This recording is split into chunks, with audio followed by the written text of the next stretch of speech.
Dear students, आप सब लोगों का टीजीटी एग्ज़ाम साइंस का हो चुका है। आप लोगों के आपके प्रश्नों के आंसर का इंतज़ार होगा।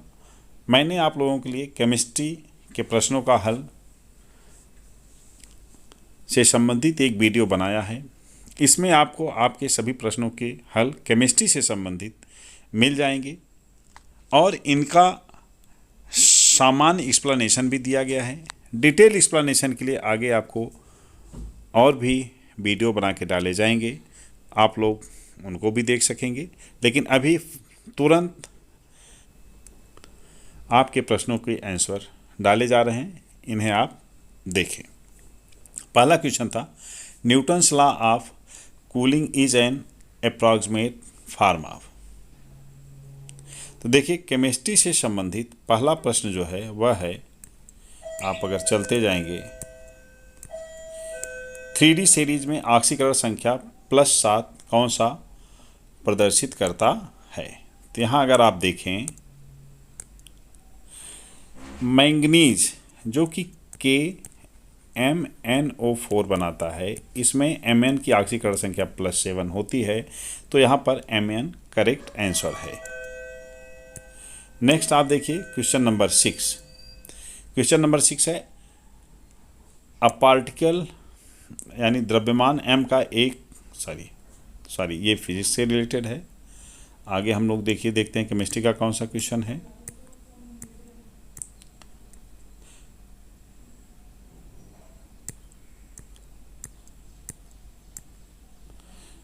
देखिए, इस प्रश्न में पूछा है कि COCl3 5NH3 में आयनों की संख्या है।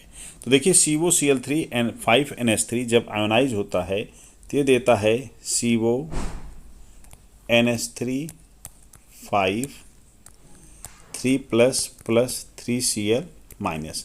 तो एक आयन ये हुआ, 3 आयन Cl के। Correct answer is the 4। Next question है, नीचे दी गई अभिक्रियाओं में द्वि-अपघटन अभिक्रिया को इंगित कौन करता है। तो द्वि-अपघटन का मतलब होता है जब दो कंपाउंड डिकम्पोज होकर के नेक्स्ट कंपाउंड बनाते हैं। जनरली आयनिक के लिए होता है, तो लेकिन इसमें आयनिक 2 साल्ट नहीं दिए हुए हैं। कॉपर सल्फेट H2CO3 दोनों में ही आप देखिए कंपाउंड हैं तो, लेकिन डबल डिकम्पोजिशन जैसी पोजीशन नहीं है। तो यहाँ पर ए मोस्ट प्रोबेबल आंसर है, फोटोसिंथेसिस, क्योंकि इसमें CO2 और H2O दोनों का ही डिकम्पोजिशन होता है, जिससे ग्लूकोज और 6O2 बनते हैं। चलिए नेक्स्ट क्वेश्चन देखते हैं हम लोग,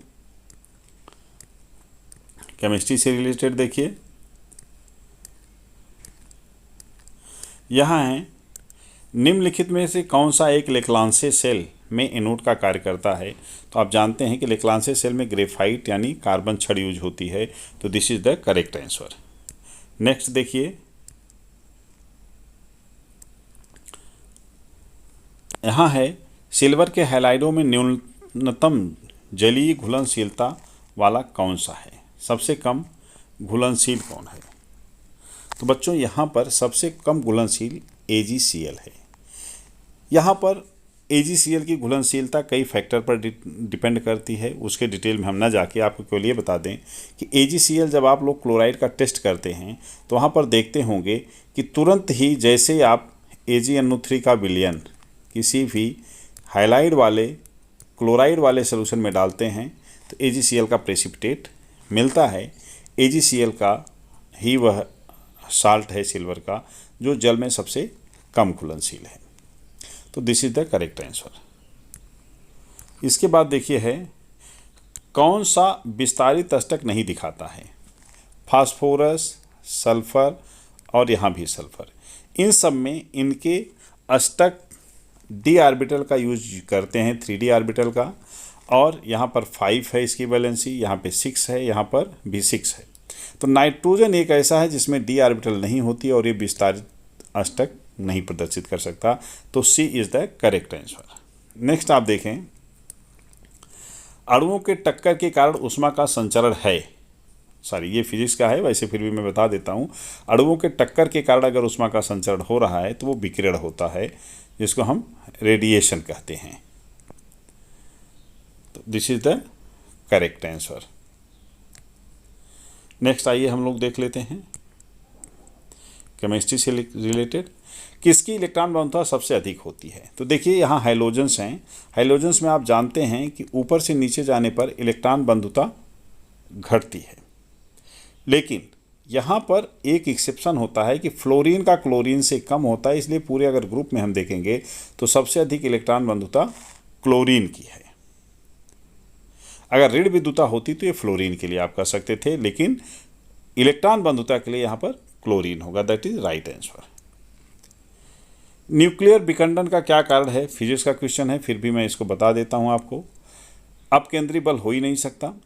कूलाम बल हो सकता है, क्योंकि न्यूक्लियस में जो पॉजिटिव चार्ज के बीच रिपल्सन होता है, इसको मेसान थ्योरी के अकॉर्डिंग मेसान और न्यूट्रॉन में कन्वर्जन बैलेंस करता है। लेकिन जब बहुत ज़्यादा पॉजिटिव चार्ज हो जाता है तो उसका बैलेंस नहीं बन पाता है। ऐसी केस में कूलाम फोर्सेज जो रिपल्सिव फोर्सेज होते हैं, they are responsible for the nuclear fission. Next आप देखिए,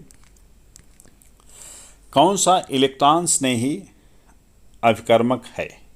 इलेक्ट्रॉन स्नेही का मतलब जिसमें इलेक्ट्रॉन डिफिशियंसी हो। इन तीनों में इस पर नेगेटिव चार्ज है, यहाँ पर NH2 पर 2 लोन पेयर होंगे, Cl माइनस चार्ज है, तो ये तीनों इलेक्ट्रॉन रिच हैं। AlCl3 का अष्टक पूरा नहीं है। आप जानते हैं कि ये इलेक्ट्रॉन डिफिशियंट होते हैं, इसलिए ये इलेक्ट्रॉन स्नेही या इलेक्ट्रोफाइल होंगे। नेक्स्ट देखिए आप, केमिस्ट्री का क्वेश्चन क्या हो सकता है? निम्न तत्व धनात्मक ऑक्सीकरण संख्या नहीं प्रदर्शित करता। तो यहाँ पर आप जानिए कि सबसे ज़्यादा ऋण विद्युती फ्लोरीन होता है, और ऑक्सीकरण संख्या हमेशा ऋण विद्युता पर भी निर्भर करती है। बिकॉज ये सबसे अधिक ऋण विद्युती है, इसलिए ये कभी धनात्मक ऑक्सीकरण संख्या प्रदर्शित नहीं कर सकता। This is the correct answer. इसके बाद अगला क्वेश्चन देखिए है, नीचे दिए गए यौगिकों में उसके परमाणुओं के बीच आबंधन का स्पष्टीकरण आयनिक सहसंयोजक बंध तथा समन्वयी यानी coordinate bond, ionic bond and covalent bond तीनों जिसमें प्रेजेंट हो, तो आप लोग देख सकते हैं कि अमोनिया एक ऐसा यौगिक है,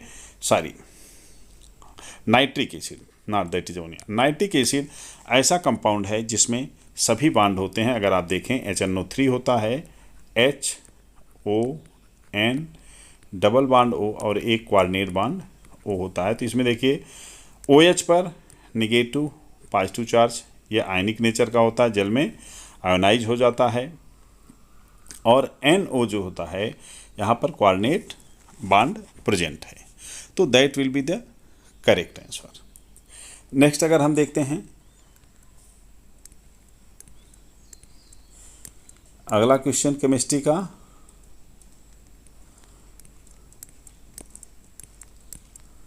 देखिए ये है, कौन सा तत्व जिसे मेंडलीव की आवर्त सारणी में 3rd A में रखा गया था, परंतु 18 ग्रुप वाली आधुनिक सारणी में इसे 13 ग्रुप में रखा गया है। तो आप अगर ध्यान से देखेंगे तो आपको खुद पता चल जाएगा कि एल्युमिनियम 13 ग्रुप का एलिमेंट है, और ये पहले 3rd A में था। That is the correct answer. Next है, निम्न में से कौन सा प्रेरिक प्रभाव अस्थायी प्रभाव है? ये एक बहुत इंपॉर्टेंट क्वेश्चन है। देखिए इसमें अगर ये पूछा होता कि कौन सा नहीं है, तो इलेक्ट्रोमेरिक जो होता है ये ऐसा प्रभाव है जो हमेशा उपस्थित नहीं होता है। बेकर नादन का मतलब हाइपर कॉन्जुगेशन, रेजोनेंस। रेजोनेंस वास्तव में परमानेंट प्रभाव ही होता है, किंतु यहाँ पर इन सबको देखने पर सबसे करेक्ट आंसर ए प्रतीत होता है। प्रेरिक प्रभाव वास्तव में ये एक थोड़ा सा विवादास्पद क्वेश्चन है। अगर यहाँ पर नहीं होता तो इलेक्ट्रोमेरिक एकमात्र आंसर था, ये सही होता। चलिए नेक्स्ट क्वेश्चन हम देखते हैं। निम्न यौगिकों को समुच्चय में किस समुच्चय का आबंध क्रम +1 है? F2 में आप जानते हैं कि FF सिंगल बांड होता है, इसका बांड ऑर्डर 1 होता है। इसमें इलेक्ट्रॉन कुल कितने होते हैं? 18। O2 2- में भी 18 इलेक्ट्रॉन होंगे, इसलिए यही करेक्ट आंसर है। बाकी सब में डबल बांड होगा, इसलिए इनका बांड ऑर्डर जो होता है वो पाई बांड के प्रेजेंस के नाते सिंगल नहीं हो सकता। तो यहाँ राइट आंसर ए है। नेक्स्ट आप चलें,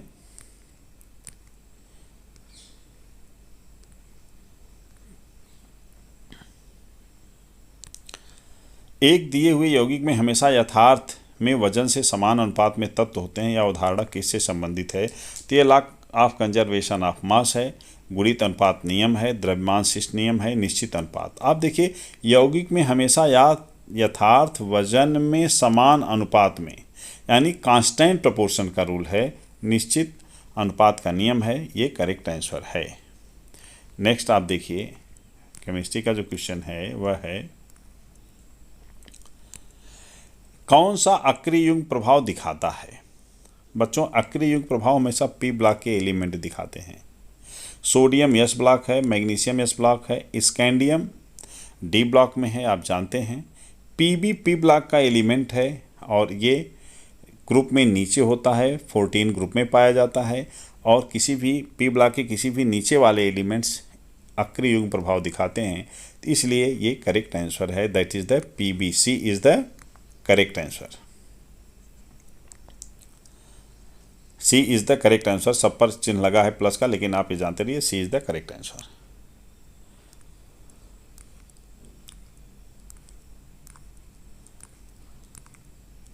नेक्स्ट क्वेश्चन है, देखिए यक्स वाई रेडियो समस्थानिक हैं, बिस्मथ है, एक अल्फा कण निकल रहा है, एक बीटा कण निकल रहा है। इसमें क्वेश्चन पूछा है कि जेड क्या होगा। तो इसमें अगर आप ध्यान से देखेंगे तो आपको ये पता चलेगा कि जेड वास्तव में एक अल्फा और एक बीटा कण के निकलने से बन रहा है। अल्फा कण निकलने से एटॉमिक नंबर जो होता है बच्चों, ये 2 की कमी हो जाती है, लेकिन बीटा से 1 बढ़ जाता है, यानी -2 + 1, तो नेट -1 का डिफरेंस आएगा। -1 का डिफरेंस का मतलब 83 में से अगर 1 हम कम कर देते हैं तो इस तरह से 82 आता है, that is B is the correct answer. तो इस तरह से लेट करेक्ट आंसर यहाँ है। नेक्स्ट आप देखिए ग्रेफाइट के लिए पूछा है। ग्रेफाइट में कार्बन परमाणु अपने इलेक्ट्रॉन न तो विशुद्ध यस में रखता है, न विशुद्ध पी में रखता है, बल्कि ऐसे ऑर्बिटल में रखता है, हाइब्रिडाइज्ड ऑर्बिटल होती हैं, sp2 होती हैं। आप जान लीजिए यहाँ पर हेक्सागोनल स्ट्रक्चर होता है इसका, इस तरह से, सॉरी थोड़ा सा कम सही बना ऐसे, और इसमें sp2 हाइब्रिडाइजेशन होता है। तो sp2 हाइब्रिडाइजेशन जो है इसमें यस करेक्टर कितना होगा 33%, पी करेक्टर होगा 66%, that is the correct answer. Next आप देखें निम्नलिखित में अभिक्रिया का नाम पहचानिए। तो ईथर के प्रेजेंस में सोडियम के साथ 2 एल्किल हैलाइड रिएक्ट कर रहे हैं, वुड्स रिएक्शन है, आप अच्छी तरह जानते होंगे। नेक्स्ट क्वेश्चन नंबर 46 यहाँ पर, निम्न में से कौन सा एक तत्व तो नहीं है? डायमंड, ग्रेफाइट, ओजोन और सिलिका। तो आप देखिए SiO2 एक कंपाउंड है, जैसा कि आप देख पा रहे हैं, यह एक तत्व तो नहीं है बल्कि यह एक यौगिक है। This is the correct answer. चलिए नेक्स्ट हम लोग देखते हैं। नेक्स्ट क्वेश्चन है निम्नलिखित में बेटा निर्देशित करने वाले समूह को पहचानिए। क्लोरीन अर्थोपैरा डायरेक्टिंग होता है, NH2 पर लोन पेयर है इसलिए यह भी अर्थोपैरा डायरेक्टिंग है, CH3 अर्थोपैरा डायरेक्टिंग है, CN is the correct answer. CN जो है ये मेटा डायरेक्टिंग होता है, तो आपका करेक्ट आंसर यहाँ पर क्या है? D। नेक्स्ट चलिए देखिए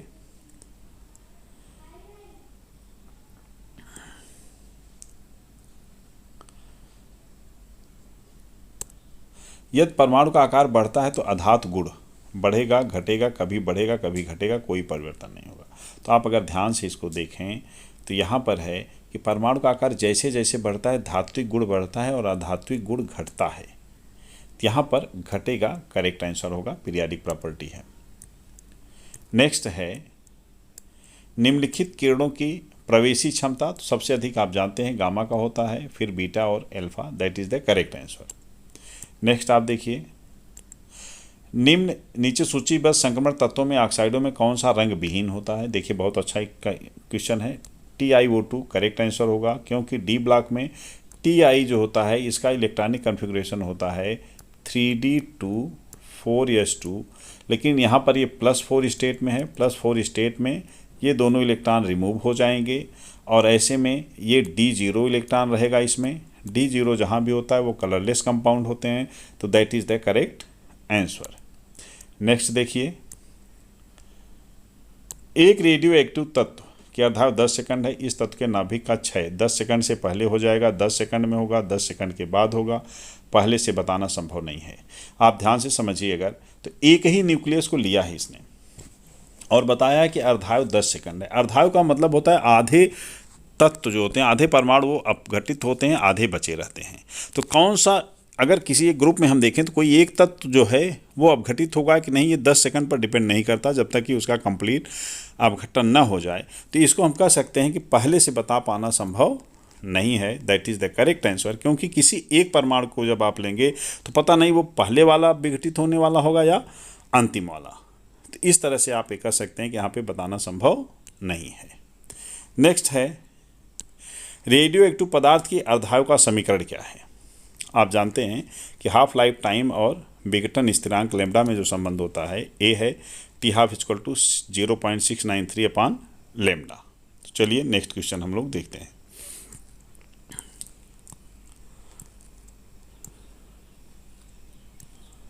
यह है 56। निम्नलिखित यौगों में से किसमें आयनिक एवं सहसंयोजक बंध दोनों हैं। तो आप देखिए, अमोनिया क्लोराइड जो है इसमें आयनिक आबंध भी है। अमोनिया में NH4+ है, ये इसमें आयनिक बांड होता है, और Cl- और NH4 में आयनिक बांड होता है, NH4 में कोवैलेंट बांड है। तो यहाँ हम कह सकते हैं कि आयनिक बांड भी है और सहसंयोजक भी है। तो C is the right answer. यहाँ पर थोड़ा सा धुंधला है ये, लेकिन यही है कि द्रव्य के परमाणुवीय सिद्धांत के मूल अभिकथन नीचे प्रस्तुत किए हैं। इसमें देखिए लास्ट में पूछा क्या है कि उपरोक्त अभिक्रियाओं में से कोई एक डाल्टन के परमाणु सिद्धांत का हिस्सा नहीं है। अगर आप इसको देखेंगे तो इसका जो बी है, परमाणु को न तो उत्पन्न किया जा सकता है न तो नष्ट, ये डाल्टन का कथन नहीं था। उसने तो बल्कि ये बताया था यौगिक परमाणु टूट करके तत्वों के परमाणु बनाते हैं। तो इस तरह से B is the right answer. सही कथन चुनिए। इसमें है HClO में केंद्रीय परमाणु की ऑक्सीकरण संख्या +5 है। बिल्कुल नहीं है। HClO में +1 होता है, जबकि HClO3 में +5 होगा। तो उल्टा दिया है, नहीं सही है।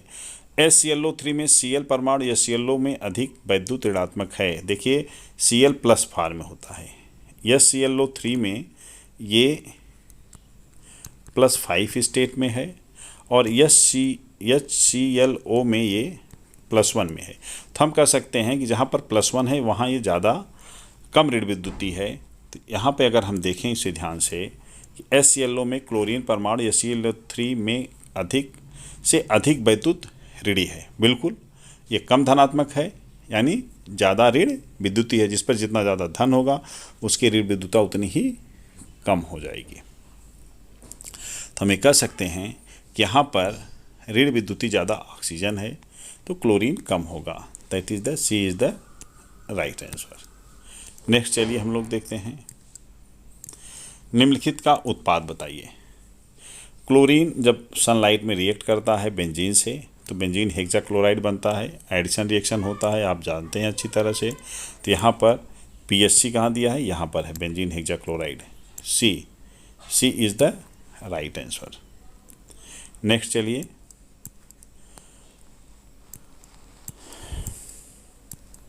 अगला क्वेश्चन केमिस्ट्री से रिलेटेड 65।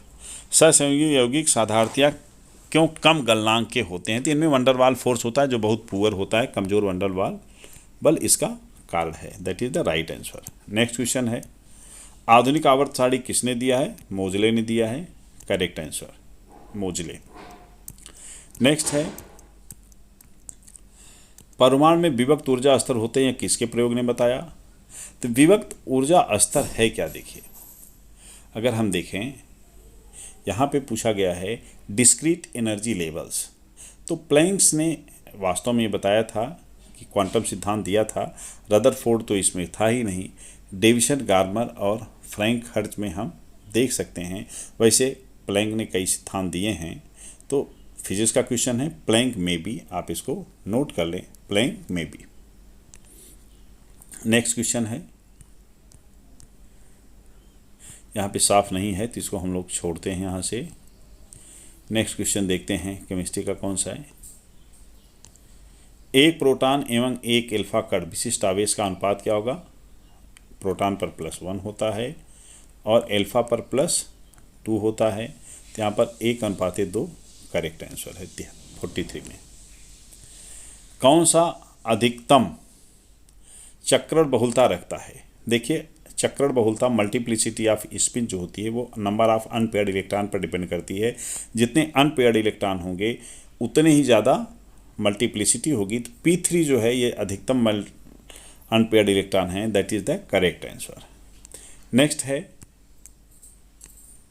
निम्न डी ब्लॉक तत्व परिवर्ती संयोजकता नहीं दर्शाता है। कौन सा इसमें है डी ब्लॉक तत्वों में जो नहीं प्रदर्शित करता है? तो आप जानते हैं कि जिंक एक ऐसा एलिमेंट है जो D10 कंप्लीट कर लेता है और ये परिवर्ती संयोजकता प्रदर्शित नहीं करता है। अगला क्वेश्चन है, एथिल ब्रोमाइड की अभिक्रिया सिल्वर साइनाइड से कराने पर क्या बनता है? आप जानते हैं आइसोसाइनाइड बनता है। C is the correct answer. Next अगर हम देखें, निम्न में कौन सा कथन सही नहीं है? पहला है, बोर मॉडल पर बहु इलेक्ट्रॉन वाले परमाणु यानी मल्टी इलेक्ट्रॉन सिस्टम के लिए एप्लीकेबल नहीं होता है बोर का परमाणु मॉडल, इसमें लिखा है, तो ये सही कथन है। बोर का परमाणु मॉडल जीवन प्रभाव को नहीं समझा पाता, सही बात है। बोर का परमाणु मॉडल स्टार्क प्रभाव को नहीं समझा पाता, ये भी सही बात है। बोर का परमाणु मॉडल इलेक्ट्रॉन को कण और तरंग की भात व्यवहार मानता है, ये गलत बात है। बोर्स को ये पता ही नहीं था, इसको श्रोडिंगर ने बताया था, तो ये बोर्स के लिए सही नहीं है, that is the right answer. Next है, जब नाभिकी से बीटा कण उत्सर्जित होती है तो कौन सा नहीं बदलता है? आपको इसमें देखना है। अगर ध्यान से देखें तो प्रोटॉन तथा न्यूट्रॉन संख्या का योग करेक्ट आंसर होगा। आप कह सकते हैं कैसे? एक न्यूट्रॉन जब टूटता है तो ये बना लेता है एक प्रोटॉन +1 बीटा पार्टिकल यानी इलेक्ट्रॉन। तो एक प्रोटॉन बढ़ जाता है, एक न्यूट्रॉन घटता है, तो जितना न्यूट्रॉन घटेगा उतना प्रोटॉन बढ़ेगा। इस तरह हम कह सकते हैं प्रोटॉन और न्यूट्रॉन की संख्या का योग सदैव नियत रहेगा बीटा कण के उत्सर्जन पर, that is the right answer. Next चलिए, 2 इलेक्ट्रोडों का यहाँ पे दिया हुआ है।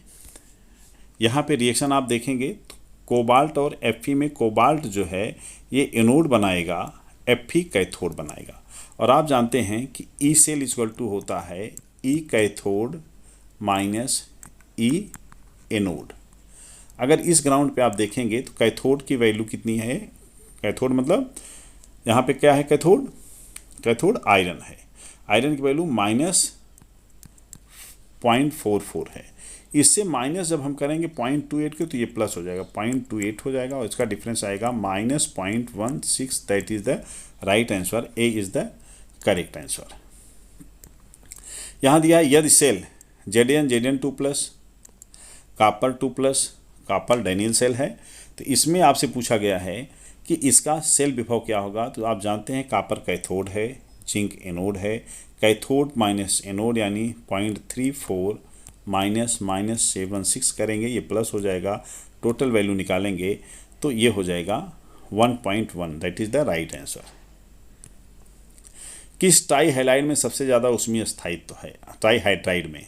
तो देखिए, आप जानते हैं कि ग्रुप में ऊपर से नीचे जाने पर हाइड्राइडों का अस्थायित्व घटता है। यहाँ पर सबसे अधिक ऊपर N है, इसलिए NH3 सबसे अधिक अस्थायी है, that is right answer. Next है, सोडियम परमाणु के अंतिम इलेक्ट्रॉन की चारों क्वांटम संख्याओं का मान बताओ। अंतिम क्वांटम इलेक्ट्रॉन इसका कौन सा है? 3s1। तो n इक्वल टू हो जाएगा 3, L की वैल्यू हो जाएगा 0, M की वैल्यू भी 0 होगा, S की वैल्यू +½ होगा। पहला आंसर ही इसका करेक्ट है। नेक्स्ट है, ऊष्मागतिकी का प्रथम नियम इसके संरक्षण के सिद्धांत के तुल्य होता है। ऊर्जा संरक्षण का सिद्धांत होता है, आप अच्छी तरह जानते हैं, that is the right answer. Next question है केमिस्ट्री से रिलेटेड, ठंड के मौसम में एक लीड संग्रही बैटरी युक्त स्वचालित वाहन में कभी कभी आरंभिक व्यवधान हो जाता है। ऐसी दशा में निर्बल निर्गमित शक्ति का कारण होता है। ठंड के मौसम में कहा है तो विद्युत अपघटन का अल्प आयनीकरण, विद्युत अपघट के आयनों की गतिशीलता, सल्फ्यूरिक अम्ल के विशिष्ट घनत्व का बढ़ जाना, सल्फ्यूरिक अम्ल के विशिष्ट घनत्व का गिर जाना। तो यहाँ पर अगर हम देखें तो ताप पर कौन सी वैल्यू डिपेंड करेगी, ये हमें देखना है। तो विद्युत अपघट्य का अल्प आयनीकरण, विद्युत अपघट्य के आयनों की गतिशीलता का सार्थक रूप से कम हो जाना, ये ज़्यादा सही लग रहा है। B, that may be the correct answer. This is the somewhat confusing. चलिए नेक्स्ट देखते हैं। देखिए इसमें है, यदि एक उदासीन परमाणु 2k electrons 8l electrons 6m electrons रखता है तो परमाणु में कुल s और p इलेक्ट्रॉन और d इलेक्ट्रॉन कितने होंगे। तो आप ऐसे कर सकते हैं KLM 2 8 6 1s2 2s2 2p6 3s2 3p4, d नहीं है तो d 0 हो जाएगा। और आप देखें कि s 2 2 4 2 6 है, P 6 यहाँ है और 4 यहाँ है, 10 होगा। तो हम अगर देखें ध्यान से तो C is the correct answer. Next question देखिए, ये है निम्न युग्मों में से कम ऑक्सीकरण अवस्था वाले आयन के यौगिक अधिक स्थायी एवं स्टेबल होंगे या सामान्य हैं, ये दिया है।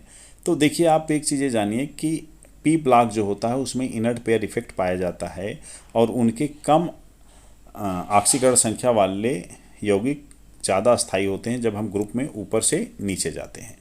तो यहाँ पर पी ब्लॉक का केवल थैलिक TH थैलियम जो कि 13 ग्रुप में है, ये है। That may be the right answer, क्योंकि इसका +1 स्टेट ज़्यादा स्टेबल होता है, +3 स्टेट कम स्टेबल होता है। That is the right answer. Next है, यदि कैल्शियम के हैलाइडों को उनके गलनांकों के बढ़ते क्रम में व्यवस्थित किया जाए तो सबसे सही अनुक्रम कौन सा होगा। तो हम अगर देखें तो कैल्शियम फ्लोराइड प्योर आयनिक होता है और कैल्शियम आयोडाइड में कुछ कोवैलेंट कैरेक्टर भी पाया जाता है। तो जो सबसे ज़्यादा आयनिक है उसका मेल्टिंग पॉइंट ज़्यादा होना चाहिए। That may be the correct answer. This is the A। Next है, निम्न आबंध कोड के घटते क्रम में व्यवस्थित करिए। तो आप जानते हैं कि कभी भी आवर्त सारणी में जब हम ऊपर से नीचे जाते हैं तो साइज बढ़ता है, अतः इलेक्ट्रॉन पेयर का जो रिपल्सन होता है वो बॉन्ड में कम हो जाता है और बॉन्ड में कंट्रैक्शन ज़्यादा होता है। तो जो जितना बड़ा होगा उसका बॉन्ड उतना ही कम होगा। यानी यहाँ पर हम देखें तो सबसे अधिक बॉन्ड H2O में होता है, H2O का सबसे अधिक B में है। That is the correct answer. और उसके बाद सल्फर, सेलेनियम, देन टेल्यूरियम होगा। 95 है। आइए देखते हैं उसके बाद 96, एक तीव्र गतिशील अवर परमाणविक कण की यानी सब एटॉमिक पार्टिकल्स की जो तरंग प्रॉपर्टी यानी वेव पार्टिकल होता है वो किस पर डिपेंड करता है। तो आप बहुत अच्छी तरह से जानते हैं कि डी ब्रागली इक्वेशन में अगर हम देखें तो 1/λ = क्या होता है, h/mv।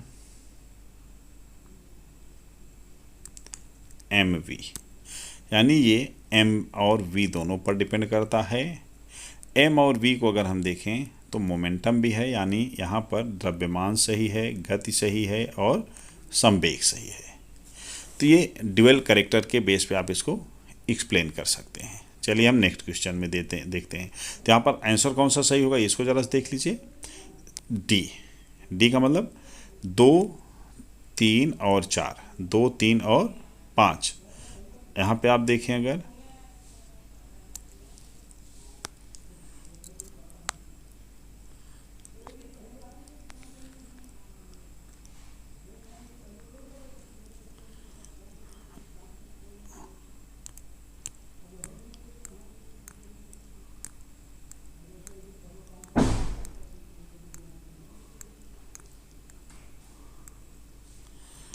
हाँ, तो यहाँ देखिए आप लोग, यहाँ पे D is the correct answer. Next हम चलते हैं।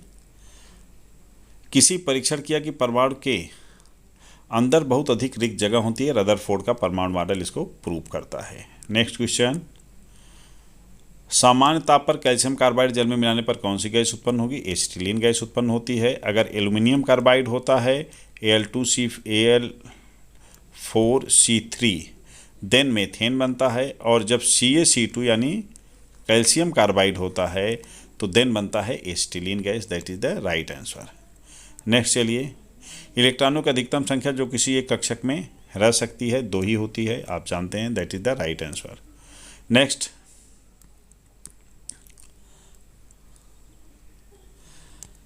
प्रतिबंधी विपरीत अणुकक्षक कब बनता है? जब सब्सट्रैक्टिव अद्व्यापन होता है। That is the B is the correct answer. रुद्रोंश प्रक्रम के लिए ऊष्मागतिकी का प्रथम नियम क्या हो जाएगा? आप जानते हैं कि du इक्वल टू होता है dq माइनस dw, और रुद्रोंश प्रक्रम में q 0 हो जाता है तो du इक्वल टू हो जाएगा minus dw। C is the right answer. Next चलिए, नेक्स्ट है 105। Na दोनों में आयनों का इलेक्ट्रॉनिक विन्यास 1s2 2s2 2p6 होता है, किंतु Na प्लस आयन अपनी त्रिज्या F माइनस आयन की अपनी त्रिज्या से 0.691 गुना होता है। बच्चों, एक कैलकुलेशन है, इसको आप कैलकुलेट करेंगे तो 136 करेक्ट आंसर आएगा। That is the correct answer. चलिए नेक्स्ट हम देखते हैं, ऑक्सीजन के 3.2 ग्राम परमाणुओं का भार क्या होगा? ये आप ध्यान दीजिएगा, ये क्वेश्चन गलत होना चाहिए, क्योंकि अणु अगर होता तो हम कर सकते थे। ऑक्सीजन के 1 ग्राम परमाणु भार का भार 16 ग्राम होता है, तो 3.2 का अगर आप देखेंगे तो ये लगभग आएगा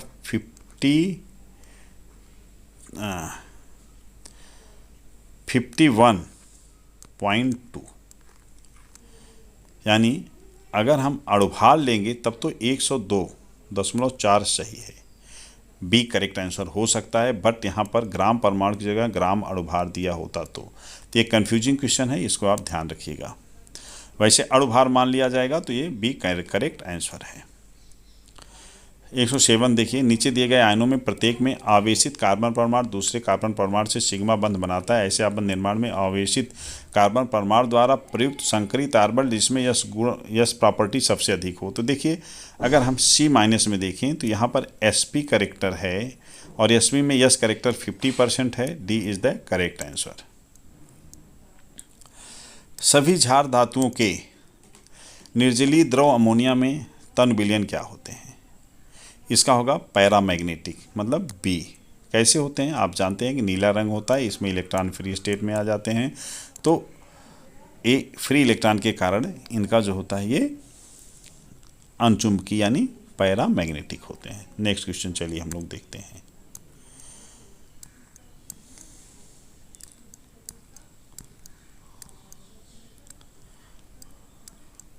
निम्नलिखित में से कौन सा यौगिक sp3 संकरण नहीं दिखाता है? तो आप एक चीज़ देखें कि BF3 सही आंसर है। CH4NH3H2 3 sp3 संकरण दिखाते हैं।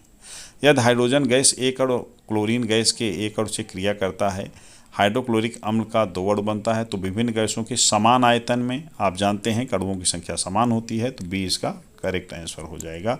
That is the correct answer. Gay Lussac का नियम है, समान आयतन पर समान ताप तथा दाब पर समान आयतन में अणुओं की संख्या समान होती है। नेक्स्ट क्वेश्चन है 117। निम्न में कौन सा सम न्यूट्रॉनिक है? न्यूट्रॉनों की संख्या किसमें समान है? तो आप जानते हैं कि ऊपर ए दिया होता है, नीचे जेड, ए माइनस जेड जिसका समान होगा वही करेक्ट होगा। तो अगर हम पहला देखें तो नहीं है, दूसरा देखते हैं तो 23 माइनस 11 12 होगा, 24 माइनस 12 होगा। दोनों में ही न्यूट्रॉनिक संख्या समान आती है। B is the correct answer. Next देखिए, कौन सा यौगिक प्रकाश सक्रिय होगा? इसमें 2-क्लोरोप्रोपेनोइक एसिड करेक्ट आंसर होगा, क्योंकि इसी में चायरल सेंटर बन जाएगा। कैसे? आप देखिए, CH3 CCl HCOOH, तो ये कार्बन जो है ये एसिमेट्रिक हो जाएगा, इसलिए ये 2-क्लोरोप्रोपेनोइक acid is the right answer. Next है, ताप जिस पर किसी द्रव का वाष्प दाब वायुमंडलीय दाब के बराबर हो जाता है वो क्वथनांक होता है। D is the correct answer. Next चलिए, एक परमाणु में एक इलेक्ट्रॉन यद्यप नाभिक के चक्र लगाता है किंतु उसकी त्रिज्या स्थिर न होकर अधिकतम और न्यूनतम मानों के बीच होती है। समरफील्ड का मॉडल है जो कि ये मानता है कि गोली कक्षा नहीं होती बल्कि ओवल शेप में हो जाती है। तो समरफील्ड का मॉडल है ये करेक्ट आंसर है। नेक्स्ट आप देखिए 2.3 ग्राम सोडियम में उपस्थित ग्राम परमाणुओं की संख्या क्या होगी। तो आप जानते हैं कि 23 ग्राम में 1 ग्राम होता है, ग्राम परमाणु होता है। अगर हम 2.3 में देखेंगे तो 10 से डिवाइड हुआ है, यहाँ भी 10 से डिवाइड होगा, 0.1 is the correct answer, C correct answer है। नेक्स्ट है निम्न में से कौन सा एक ब्रॉन्स्टेड अम्ल की भांति व्यवहार करता है। ब्रॉन्स्टेड एसिड वो होता है जो H+ आयन ले सकता है। यहाँ पर CH3CH2- एक स्ट्रांग बेस है, ये एसिड है जो आसानी से H+ आयन ले सकता है। यहाँ पर पूछा गया ब्रॉन्स्टेड अम्ल कौन सा है जो H+ आयन दे सकता हो। तो यहाँ पे अगर हम H+ आयन देने की बात करेंगे तो CH3C+ जो होता है ये एक पाई बॉन्ड बना सकता है और एक H+ दे सकता है। तो दिस में B the correct answer A. Next है कौन सा नाभिकीय विखंडन में रिएक्टर ईंधन की तरह प्रयोग होता है।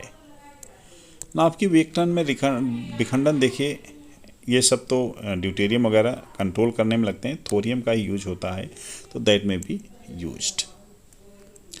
नेक्स्ट है BSPR थ्योरी में आप जानते हैं कि लोन पेयर सबसे अधिक होता है, then lone pair bond pair and then bond pair. तो ये C is the correct answer. हमें लगता है आपको एक संतोषजनक आंसर मिल गया होगा। अगर आपको ये वीडियो अच्छा लगे बच्चों ज़रूर आप शेयर करें। Thank you. अगर आपको किसी प्रश्न में कोई संभावना है, संदेह है, आप उसके लिए हमसे संपर्क कर सकते हैं। धन्यवाद।